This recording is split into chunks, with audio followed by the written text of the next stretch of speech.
Hello everyone, welcome to my YouTube channel enjoyment with studies. कैसे हो सभी? ठीक हो ना? तो आज हम है ना पढ़ेंगे 9th क्लास का फर्स्ट चैप्टर सेल। जैसे कि कल इंट्रोडक्शन में हमने पढ़ लिया था कि सेल वॉल जो है वो किससे बनी होती है, सेल मेम्ब्रेन जो है वो किससे बनी होती है, सेल के अंदर साइटोप्लाज्म होता है, न्यूक्लियस होता है, न्यूक्लियस में डीएनए होता है, डीएनए की फुल फॉर्म एंड ऑल। तो ये सारी चीज़ें हमने कल देखी थी। तो आज की बारी है क्या सेल के अदर ऑर्गेनेल्स के बारे में देखने के लिए। सेल में सिर्फ इतनी सी चीज़ होती है, वो ज़रूरी थोड़ी है।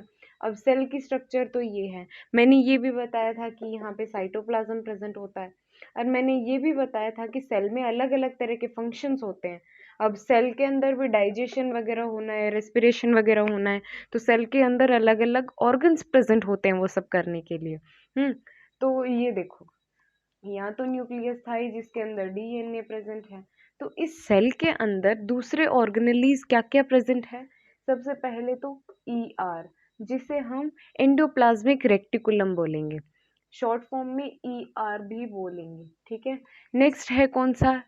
राइबोसोम्स। राइबोसोम्स है, ठीक है, पूरा ही लिख देती हूँ मैं, कंफ्यूज क्यों हो भाई। राइबोसोम्स है। एंड नेक्स्ट क्या है? माइटोकॉन्ड्रिया। माइटोकॉन्ड्रिया है, माइटोकॉन्ड्रिया। ध्यान से देखना बच्चों, ये माइटोकॉन्ड्रिया है, सीएच को हम च जैसे प्रोनाउंस नहीं करेंगे। कई बच्चे से बोलते हैं माइटोचॉन्ड्रिया, तो वो गलत होगा, ये माइटोकॉन्ड्रिया जैसे ही हम प्रोनाउंस करेंगे, ठीक है। और क्या होता है इसके अंदर? गोल्जी बॉडीज, गोल्जी बॉडीज, ठीक है। तो इस तरह के बहुत सारे, मतलब इस तरह के जो ऑर्गन्स है ना, वो साइटोप्लाज्म में प्रेजेंट होते हैं। साइटोप्लाज्म कौन सा पार्ट है? The water substance present in a cell is called as cytoplasm. ये देख रहे हो आप, ये साइटोप्लाज्म है, ठीक है, साइटोप्लाज्म। कंफ्यूज मत होना बिल्कुल भी, एंड एक एक चीज मैं ऐसे बता रही हूँ, आप देखते जाओ, ठीक है। तो सबसे पहले हम पढ़ेंगे ईआर के बारे में, एंडोप्लाज्मिक रेक्टिकुलम। एंडोप्लाज्मिक रेक्टिकुलम जो है ना, वो 2 टाइप्स में होता है, ठीक है। एक स्मूथ एंडोप्लाज्मिक और एक रफ। स्मूथ को तो एस से SER बोलेंगे, एंड रफ को RER बोलेंगे, ठीक है। Smooth endoplasmic reticulum and rough endoplasmic reticulum, ठीक है। ये चीज क्लियर हो गई अपनी। एंड नेक्स्ट है ना, देखो, अब ये बड़ी सी सेल है, फॉर एग्जाम्पल ये बड़ी सी सेल है, यहाँ पे इतना सा न्यूक्लियस है, तो ये सेल को शेप प्रोवाइड करने के लिए एंडोप्लाज्मिक रेक्टिकुलम प्रेजेंट होगा। इस एंडोप्लाज्मिक रेक्टिकुलम की शेप कुछ इस तरह की सी होगी, ठीक है। एंडोप्लाज्मिक की शेप कुछ इस तरह की सी होगी, इन एंडोप्लाज्मिक रेक्टिकुलम की शेप कुछ इस तरह की सी होगी, जो न्यूक्लियर मेम्ब्रेन और सेल मेम्ब्रेन, यहाँ पे सेल वॉल थी, अब नॉर्मली मैं ऐसे ही बना देती हूँ कि आपको समझ भी आ जाएगा, ठीक है। तो ये सेल मेम्ब्रेन तो है ही, तो सेल मेम्ब्रेन और न्यूक्लियर मेम्ब्रेन के बीच में थोड़ा डिस्टेंस, थोड़ा गैप मेंटेन करने के लिए एंडोप्लाज्मिक रेक्टिकुलम इज रिस्पॉन्सिबल, ठीक है। तो अब 2 तरह के एंडोप्लाज्मिक रेक्टिकुलम प्रेजेंट होते हैं, स्मूथ एंड रफ। स्मूथ तो वो हो गया एकदम सॉफ्ट, जो है अपने को पता है स्मूथ क्या होता है, वो सॉफ्ट चीज होती है। हाँ, तो वो तो है रिस्पॉन्सिबल किस लिए?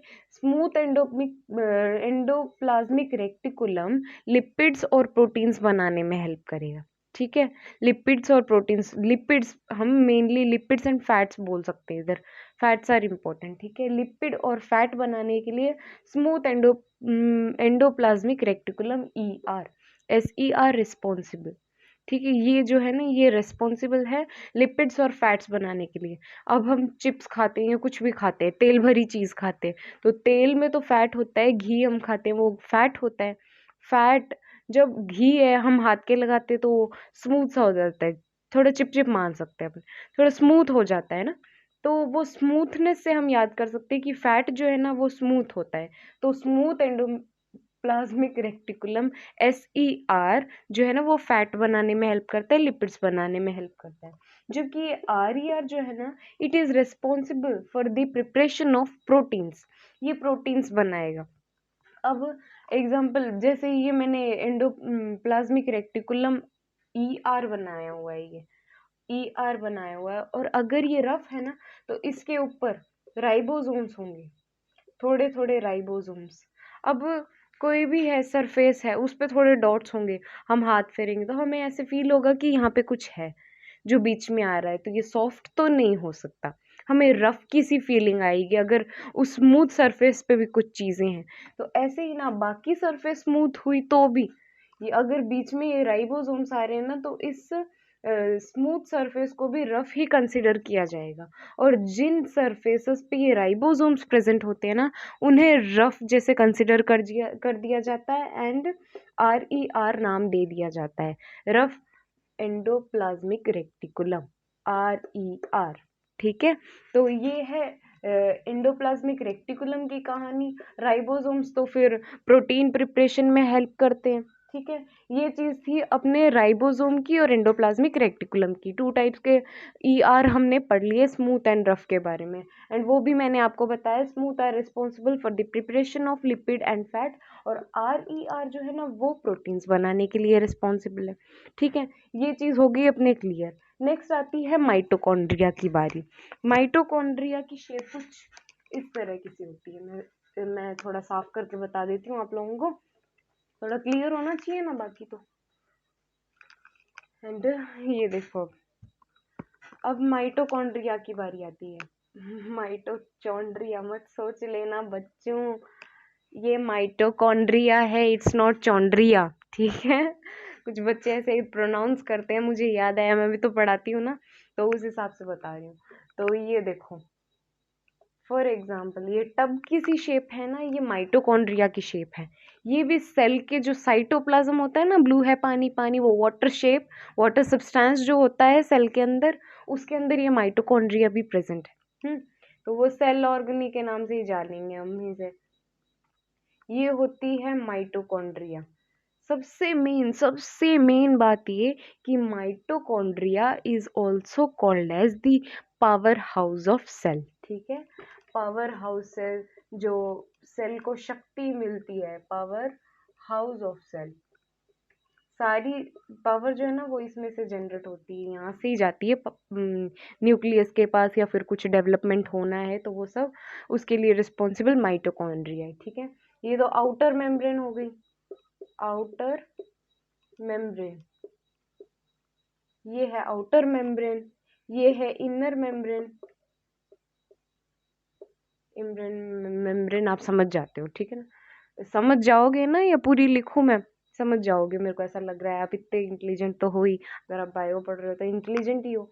एंड इसके अंदर फिर है ना ये कुछ फोल्डिंग्स है, फोल्डिंग्स भी है ना, उसको हम मतलब यहाँ जो वो फ्लूइड प्रेजेंट होगा ना, अब कोई भी चीज़ है, कोई भी चीज़ है ना, उसके अंदर वाटर सब्सटेंस तो होगा ही होगा, तो इसके अंदर भी है, और उसे हम मैट्रिक्स कहेंगे।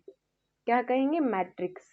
ठीक है, इसका नाम मैट्रिक्स हो गया। और ये जो फोल्डिंग्स है ना, फोल्डिंग्स बनी हुई है इसके अंदर, यहाँ से यहाँ से यहाँ से ऐसी फोल्डिंग्स बनी होगी, इन्हें हम क्रिस्टी बोलेंगे। ठीक है, ये होगी क्रिस्टी। जैसे जैसे हम हायर क्लासेस में जाएंगे, इसके ज़्यादा सारे फंक्शंस हमें देखने को मिलेंगे। तो ये है matrix, water like substance present in mitochondria is matrix, cristae are the inner folds.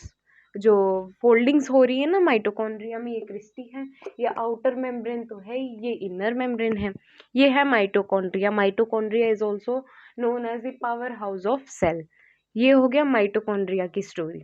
Next है अपने गोल्जी अपैरेटस। गोल्जी बॉडीज जो है ना, नाम सुना है कभी? गोल्जी बॉडीज, गोल्जी बॉडीज, अब ये नया नाम कहाँ से ले आया आप, ऐसे मत सोचना, क्योंकि ये भी एक नाम है, इस सेल में ही प्रेजेंट है, उस साइटोप्लाज्म में ही प्रेजेंट है ये भी। ठीक है, तो गोल्जी बॉडीज है ना, अब मैं बना दिया ये, इसके अंदर हमने एंडोप्लाज्मिक रेक्टिकुलम तो देखा ही था, माइटोकॉन्ड्रिया भी प्रेजेंट है, एंड ये गोल्जी बॉडीज भी प्रेजेंट है। अब गोल्जी बॉडीज है ना, उनकी स्ट्रक्चर कुछ इस तरह की है, मतलब आप ऐसे कुत्ते की हड्डी आप देखते हो ना, उस तरह की सी ऐसी बनती है इसकी स्ट्रक्चर, कुछ कुछ इस तरह की सी स्ट्रक्चर गोल्जी बॉडीज की बनती है। गोल्जी बॉडीज क्या करती हैं? गोल्जी बॉडीज जब वो RER है ना, RER, उसके ऊपर राइबोसोम्स थे, याद है आपको? मैंने अभी कुछ ही देर पहले बताए हैं। राइबोसोम्स थे ना, वो प्रोटीन बना रहे थे। प्रोटीन बना के भेजते कहाँ हैं? न्यूक्लियस के पास भेजते हैं ना। तो न्यूक्लियस के पास भेजने के लिए ये सबसे पहले ये अपनी साइट पे भेजेंगे। अब दूसरा एंडोप्लाज्मिक रेटिकुलम है। अब इसने भी ए प्रोटीन बना दिया और इसने भी ए प्रोटीन बना दिया, तो ए प्रोटीन ए वाले बक्से में चल जाएगा। ये बास्केट खाली होगी। ठीक है, यहाँ का आर ई आर जो है ना, उसने प्रोटीन बना दी थी एंड इसने यहाँ के खाली बास्केट जो सिर्फ ए के लिए बना है, उस बास्केट में डाल दिया ए प्रोटीन। तो अब ये ए प्रोटीन ऐसे घूमता घूमता घूमता घूमता कहाँ, गोल्जी बॉडीज के पास चला जाएगा। गोल्जी बॉडीज क्या करेंगी, अब ये प्रोटीन यहाँ पे आ गया है, जो ए फॉर एग्जाम्पल हमने लिया है ए प्रोटीन, तो ए प्रोटीन यहाँ पे आ गया गोल्जी बॉडीज के पास। तो इसकी आउटर कवरिंग, इसकी आउटर पैकिंग जो होगी ना, गोल्जी बॉडीज उसके लिए रिस्पॉन्सिबल होगा। ठीक है, गोल्जी बॉडीज जो है ना, वो प्रोटीन को आइडेंटिफाई करते हैं कि ये किस काम के लिए बना है। तो ये इसके लिए, अगर ये सेल मेम्ब्रेन की रिपेयरिंग के लिए है, तो ये सेल मेम्ब्रेन के पास भेज देगा कि हाँ भाई सेल मेम्ब्रेन के पास चल जाओ, उससे तुम्हारी ज़रूरत है। अगर ये प्रोटीन बना है पर ये कोई काम का नहीं है भाई, सारी चीज़ें अपनी रिक्वायर्ड है, पहले ही बनी हुई है सारी चीज़, तो ये क्या करेगा, इस सेल मेम्ब्रेन से, सेल वॉल से उस प्रोटीन को बाहर निकाल दे। काम तो है ही नहीं, एक्स्ट्रा क्यों रख। तो है, जो गोल्जी बॉडीज है ना, they are responsible to identify that protein कि वो किस काम का है, क्या करने वाला है। And for the packaging of proteins this Golgi bodies are responsible. तो ये था गोल्जी बॉडीज का काम। ठीक है, आज हमने किस किस बारे में पढ़ लिया, आज हमने माइटोकॉन्ड्रिया के बारे में पढ़ लिया, वो एंडोप्लाज्मिक रेटिकुलम के बारे में पढ़ लिया, राइबोसोम्स के बारे में पढ़ लिया। राइबोसोम्स के बारे में सिर्फ एक ही चीज़ है कि दे participate in the preparation of protein, सिर्फ प्रोटीन बनाने का काम करते हो। तो नेक्स्ट, पहले आर ई आर मतलब एंडोप्लाज्मिक रेटिकुलम ई आर हमने पढ़ लिया, नेक्स्ट राइबोसोम हमने पढ़ लिया, माइटोकॉन्ड्रिया हमने पढ़ लिया, और ये गोल्जी बॉडीज भी हमने पढ़ लिया। आज ये चीज़ें हमने देखी। इन सारी चीज़ों को सेल ऑर्गेनेल्स बोलेंगे जो साइटोप्लाज्म में प्रेजेंट होंगे। तो ठीक है, ये था आपका शॉर्ट में सब कुछ, आपका फर्स्ट लेसन कंप्लीट हो चुका। तो ये था आपका first lesson. And first lesson वैसे देखें ना तो सिर्फ एक्टिविटी, जो रियो लीफ होती है ना, एक तरह का पत्ता होता है, उस पे हम अलग तरह के, जो कभी वाटर डाल के टेस्ट करेंगे, कभी जो इंक थी वो डाल के टेस्ट करेंगे, न्यूक्लियस देखने के लिए, सेल देखने के लिए। तो इस तरह की जो कुछ ऑर्गन्स है ना, वो सब नोटिस करने के लिए हमें कुछ एक्टिविटीज परफॉर्म करनी थी, जो आप एक बार अपनी टेक्स्ट बुक में देख सकते हैं। पर रियो लीफ और इन सब से ही किया हुआ है वो, और मेन जो कंटेंट था ना उस लेसन में, वो सिर्फ यही था। First lesson, cell, its structure and its functions. तो ये अपना फर्स्ट चैप्टर कंप्लीट हो चुका है। मैंने आपको सारी चीज़ें बताती है जो जो इम्पोर्टेंट थी उस लेसन में। आप ध्यान दें और पढ़ाई करें।